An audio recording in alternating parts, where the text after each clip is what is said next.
A black man bought a first-class ticket. He was told to step aside. The white man behind him wasn't even asked for ID. One walked on. The other was stopped, and he made a call. By the end of the week, the airline was under federal investigation. They tried to take his seat. He took apart their system instead. A mirror held up to the entire industry. He didn't lose his seat. He was quietly erased from it. No fuss, no shouting. Just a man in a grey suit holding a boarding pass for 3C and watching someone else sit down like he was never meant to be there. Charles Rayford had fought in more courtrooms than he cared to count, carried a voice built for reason, not rage. But this wasn't a courtroom. This was America at cruising altitude, where black dignity still gets reassigned without warning. The agent didn't flinch. The crowd didn't blink. And somewhere between the gate and the silence, a line was crossed so softly, no one heard it snap. What came next wasn't revenge. It was reckoning. You'll want to stay if you've ever stood in line and felt like the system was scanning past your skin to find someone whiter, louder, or safer.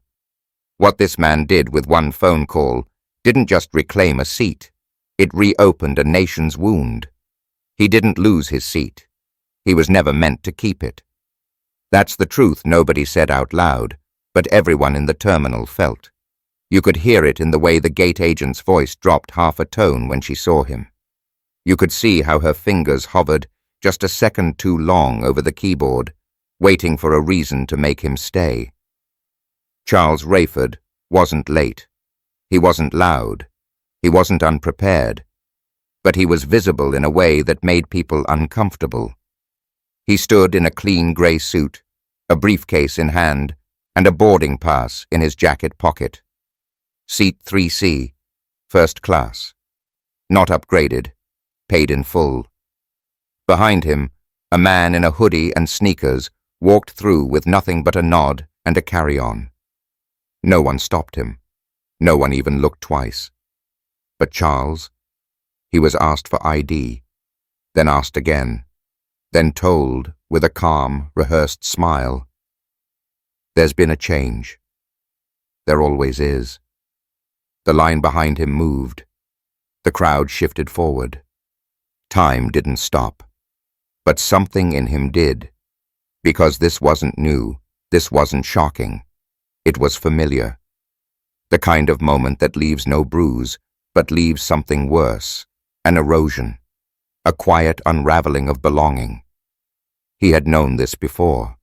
In restaurants where his card was double-checked. In lobbies where the concierge asked if he was making a delivery. In meetings where people looked at his white junior associate when the hard questions came. But this one cut deeper, maybe because it was so clean, so polite, so utterly hollow. And in that silence, between the agent's apology and her refusal to meet his eyes, Charles realized something. This wasn't about a seat. It was about being seen and unseen in the same breath. The terminal announcements droned on, oblivious. Children laughed in the distance. The smell of cinnamon rolls and jet fuel hung in the air. But in that moment, Charles was somewhere else entirely. He watched the version of himself they expected, deferential, patient, forgettable. And he made a decision. He would not be erased quietly. What happened next would not involve shouting. There would be no confrontation to film, no viral clip, just a phone call to the right office, with the proper leverage, backed by the right kind of truth. Because Charles Rayford knew something the agent did not. Systems that erase people don't do it by accident, and they don't stop until someone forces them to look. What began as a silent reassignment would become a national reckoning. But in that first moment, standing still while the world boarded around him, it was just a man and his memory, stretched thin over decades of subtle dismissals. It was a line drawn, not in protest, but in presence. And if you've ever been made to feel like your dignity was a mistake, you'll understand why this story doesn't begin with outrage. It begins with restraint, and ends with something far more powerful. Accountability. He didn't argue. He calculated. The crowd moved past him like a river around a stone, unaware of the shift that had already begun. Still holding his boarding pass, Charles Rayford stepped aside, not because he was defeated, but because he chose his battlefield. That's the difference between a man who's merely insulted and a man who's been through enough to know that silence can be sharper than noise. He sat by the window, his phone in his hand, his fingers moving with a precision that had won federal cases and disarmed corporate attorneys twice his age. He didn't need to raise his voice. His database did the shouting for him. "Pull Skybridge boarding records for the last 90 days, he told his analyst. "I want passenger profiles, seat reassignments, and gate staff names by airport. Start with Nashville." He spoke the words like instructions in a chess game, each piece moving toward checkmate. This wasn't personal. It was systemic. He wasn't looking for an apology. He was looking for a pattern, and he knew he'd find one deep in his bones because systems don't fail randomly. They perform exactly as designed until someone exposes the design. Outside the window, the plane that was supposed to carry him home began to taxi down the runway. He didn't flinch. Let it go. A different flight would take him further than any seat 3C ever could. What Charles understood, what too many forget, is that justice isn't a moment. It's a structure. And structures must be rebuilt, brick by quiet brick, using tools sharper than anger, data, precedent, consequence. Within hours, the numbers spoke. Too many technical errors, too many reassigned seats, and a clear, disproportionate impact on passengers of color. Each name a story, each boarding pass a quiet betrayal. Charles didn't release a statement. He sent a memo, not to the press, but to the Department of Transportation and the National Aviation Oversight Council, where he had served pro bono for nearly a decade. The memo was not angry. It was airtight. And within days, investigations began. Not because Charles shouted, but because he knew where to place the weight of the truth. In the quiet of that airport lounge, he wasn't just a man who had been slighted. He was a man who had been preparing for this moment his entire life. Every courtroom he stood in, every policy he rewrote, every quiet "sir" that carried a question mark instead of respect, had led here. He didn't need to demand justice. He knew how to summon it. And when systems built to ignore finally feel the pressure of someone who refuses to vanish quietly, they crack. Sometimes they collapse. And all it takes is one man, standing still, making the right call. Justice didn't arrive with flashing lights. It came quietly, in a string of numbers, in patterns no one could deny, in truths that finally had receipts. When Charles Rayford's team finished compiling the data, the results didn't scream. They whispered, cold, steady, undeniable, over 90 reassignments. 68 involved Black or Latino passengers. 41 of those had no documented reason, all in first class, all across 7 regional airports. The spreadsheet was stark, clean, quiet, and brutal as the gate agent's tone that day. There were no angry headlines, hashtags, or protests in terminals, just digital proof that discrimination wasn't occasional. It was operational. Charles didn't submit the report to a journalist. He sent it to the Office of Civil Rights within the Department of Transportation. He knew the language that institutions understand. He spoke it fluently, in citations, precedent, and timelines that left no room for evasion. What came next wasn't drama. It was a process. Investigators arrived, not with cameras, but with clipboards and subpoena power. Meetings that once opened with smiles now began in silence. Executives who had never returned Charles's emails were suddenly eager to schedule calls. Then came the resignations. 2 regional directors stepped down within 10 days. 1 internal memo leaked. "We are reviewing our gate protocols for unconscious bias." It wasn't an apology, but it was a crack. Skybridge's federal contracts were suspended pending further review. A quiet headline appeared in industry media. "Aviation firm under civil rights audit after boarding concerns." No photographs, no outrage, just the beginning of an unraveling. Charles never appeared on the news, but his name appeared in different conversations inside boardrooms, HR departments, and federal oversight councils. The story traveled through corridors that decide funding, licensing, and long-term survival. And that was always the point. Because Charles didn't want a soundbite, he wanted a shift. One compliance officer off the record admitted, "We thought it was isolated, but he showed us the system was trained to look away." That line stayed with Charles, not because it was new, but because it was finally said out loud. He didn't celebrate. He recalibrated. For him, justice wasn't a gavel strike. It was a door cracking open just wide enough to pull someone else through. His next call wasn't to his lawyer. It was to his former law students. He handed them the case files. "Continue what we started," he told them. "Make the data walk. Make it speak." In airports across the country, subtle changes began. Mandatory DEI reviews at boarding gates. Implicit bias training during staff orientation.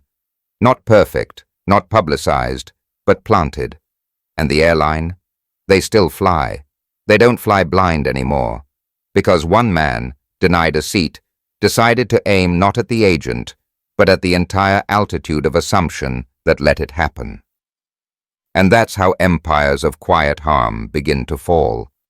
Not with a bang, but with a record, a reckoning, and a refusal to let silence win. He didn't glow in victory. He disappeared into purpose. When the dust settled and the airline scrambled to rearrange its face, Charles Rayford didn't tour studios. He didn't pose for magazine covers. The invitations came, but he declined them all. He didn't want to be the face of a problem that had always been bigger than one man. He wanted to remain what he had always been, deliberate, focused, unseen until necessary. Instead, he went home to Montgomery, back to the house his father had laid brick by brick when laws still asked where a man could sit. The screen door creaked like it had when Charles was 12, carrying law books too big for his hands, his mother whispering, "Keep your head high, but your heart low. Let your work do the talking." And now, that's precisely what he intended to do. He poured himself a glass of water, not wine, not scotch, just cold water from the tap. He sat on the porch and watched dusk fold gently over the trees, like someone pulling a quilt across an old wound. It wasn't peace he felt. It was weight. The weight that comes from knowing you've shifted something you can't undo. Not for applause, not even for justice, but because silence had gone on too long. A week later, he returned to the law school where he once taught. Not to speak, but to listen. His former students gathered in a room where his case files now lived, pinned to boards, marked in red ink. He asked one question. What do we do next when the cameras leave? One answered, we build quieter weapons. He smiled at that, because they understood. The world wasn't changed by anger. It was changed by action, repeated until it became a structure. Charles knew that systems didn't care about how loud you screamed. They only moved when pressure was applied in the places that counted. So, he turned the case into a curriculum. Not theory, not abstraction, just facts, stories, and consequences. He brought it to city councils, airport boards, and teacher workshops. He didn't need them to agree. He just needed them to see. When Skybridge offered him a private settlement to close the matter, he wrote back only 2 words: not interested. Because his dignity was never for sale. Change, he believed, was a slow choir, sometimes dissonant, often unseen, but always worth showing up for, especially when the song is old and the pain behind it is older. Now, the gate agents at regional airports are handed his training module on day 1, not because the company is perfect, but because someone made sure they couldn't pretend anymore. Charles never took another first-class seat, but he never stood at the back of the line again either. Because once you've taught a system to see you, it can't unsee you. And once you've looked injustice in the face without blinking, you learn to live differently. Not louder, but braver. So here's the question. In a world that often rewards noise, is it possible that the most lasting change still comes from those who move quietly, but never back down? It didn't end at the airport. It began on the porch. Montgomery, Alabama. Early evening. The heat had broken, but the air carried a weight, like history pressing in through the screen door. Charles Rayford sat with a legal pad on his lap, notes scattered, not in preparation for a trial, but for something quieter, something harder. He wasn't planning another case. He was planning a classroom. After the hearings, after the headlines, after the calls from Washington and the offers from media outlets he'd never responded to, Charles did what few expected. He stayed home. He returned to the county where his grandmother had cleaned houses for families who still don't say her name. His father rode a city bus silently because asking for fairness felt dangerous. In the same zip code, Charles decided it was time to teach, not just law, but memory. Not to judges, but to everyday people standing behind counters, scanning tickets, and serving meals at 30,000 feet. Because change, he believed, didn't just belong in the courtroom. It belonged in church basements, community centers, and union halls. He called it the quiet room. No microphones, no cameras, no press kits, just folding chairs, a chalkboard, and time. The first session drew 6 people, a retired TSA agent, a high school principal, and a janitor from the regional airport. No one took notes, but everyone listened. Charles didn't lecture. He asked questions. He told stories. He showed them the original boarding data that uncovered the pattern. But more than that, he made them feel what it's like to be erased with a smile and then expected to say thank you. He played a recording of gate announcements from that day, which was not dramatic or edited. It was just the voice calling for boarding, over and over, with a tone so flat that it almost buried the harm underneath it. People sat with it. They didn't flinch. They remembered their moments. Soon, word spread. The room filled. Airport staff came voluntarily. A flight attendant shared the module with her training supervisor. A city councilman asked if he could bring the curriculum to local schools. It grew, not as a movement, but as a memory shared forward. And Charles watched it all from the back of the room. Not leading, just present. Because legacy, he believed, wasn't what people say about you when you're gone. It's what they carry because of you while they're still here. And what he gave them wasn't outrage. It was language. Language for naming the quiet things. They skipped over. The almost invisible. The, "Sir, there's been a change." When new hires enter their first day of gate training, there's a question on the worksheet. What does dignity sound like when no one's raising their voice? And maybe that question lingers longer than any lecture ever could. So here's a question. If you had the chance to teach the world one thing, not through power but through presence, what would you teach them? The air was thick with summer dust when Charles Rayford walked into the training hall at the regional airport. No cameras, no ceremony, just a man with a brown leather folder and a name that had begun to whisper through the corridors of corporate offices and city councils. The room wasn't built for revelation. It was lit by cold fluorescence and smelled faintly of burnt coffee. But something shifted when he entered, not because of who he was, but because of what he represented. Not a scandal, a standard. The staff had gathered, some young, fresh from orientation, others older, worn by years of policies that never made sense until someone questioned them. Charles didn't take the podium. He stood level with them, next to a scuffed whiteboard and a projector that clicked louder than it needed to. He didn't begin with a story. He started with a silence. That same silence he'd felt at the gate when they told him his seat had been reassigned. That invisible moment, too fast to stop, too quiet to name, when respect was quietly pulled from under him. He let the room sit in it. He let them feel it. Then he spoke. Not of lawsuits or contracts or headlines. He spoke of dignity, of the quiet toll of being second-guessed, of the hundreds of minor invisible cuts people carry long after the gate closes.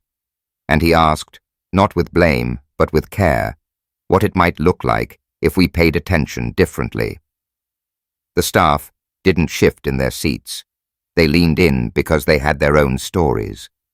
The woman at the counter who always hesitated before asking for ID, fearing she might offend.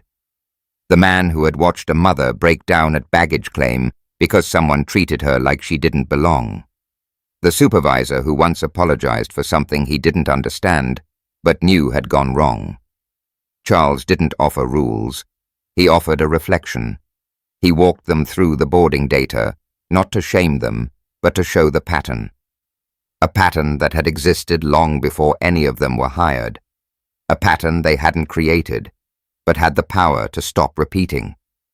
Then, without raising his voice, he showed them what accountability sounded like, not in court, but in conversation. A passenger questioned too harshly? Step in. A colleague showing bias? Say something. A moment that feels off? Please don't ignore it. He didn't promise change. He showed them how to practice it. He brought a different kind of curriculum. Not theory, not slogans. Still, he lived wisdom. Stand firm without shouting.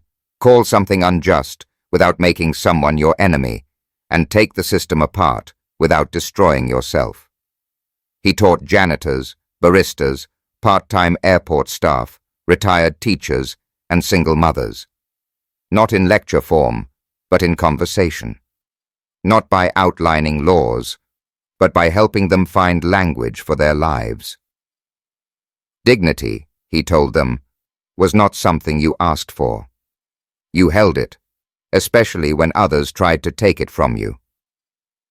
At first, there were a handful, then dozens, then more. People came not because they were told to, but because word spread that something real was happening behind those quiet doors. It wasn't reform. It wasn't a protest. It was recognition. It was repaired. And then came the quiet room. Set in the renovated barn just outside Montgomery, it became more than a space. It became a signal. No titles were needed. No credentials were checked. People arrived with notebooks, sometimes with nothing but questions that had lived too long in their chests. They left not with answers, but with something better. The ability to see more clearly, speak more carefully, and walk more solidly through a world that too often looks away. Charles never made it about himself. The walls bore no photos. His name was never etched in stone. But his fingerprints were everywhere, in how volunteers welcomed newcomers, in how disagreements were met with curiosity instead of defensiveness, in how silence wasn't something to fear, but something to listen to. He built nothing monumental, but he made people stand taller. And perhaps that's the only legacy that lasts, measured not in buildings or awards, but in the posture of those who came after you, now walking straighter because you reminded them they could. So when someone asked years later, whatever happened to that lawyer from the airport story? The answer was simple. He gave us a way to keep going, quietly, unshakably, together. He didn't raise his voice. He raised the standard. Charles Rayford walked through that airport like so many before him, with a boarding pass, a destination, and the quiet dignity of a man who's had to earn everything twice.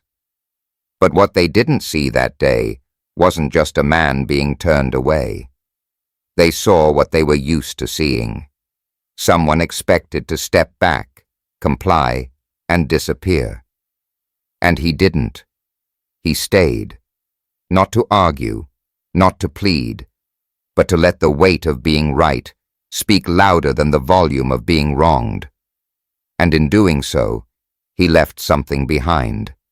Not a speech, not a slogan, but a new line drawn in the sand of public life, a line that says, "You may try to erase me, but I will not go quietly." That is the kind of courage that doesn't make headlines. It makes history. Because absolute power isn't always loud. Sometimes the man calls no attention to himself until the world has no choice but to answer to him. This isn't just his story. It's yours if you've ever been overlooked. It's mine if I've stayed quiet when I shouldn't have. It's ours because this country only moves forward when just one person refuses to move backward. So now we ask what he did. But what will you do next time? When the gate is unfair, when the rules are bent, and when the silence around you says, "Don't make it a thing," will you? Will you look away? Or will you look closer? If this story stirred something in you, don't let it stop here. Please share it. Please send it to someone who needs to remember their worth. Let it start a conversation.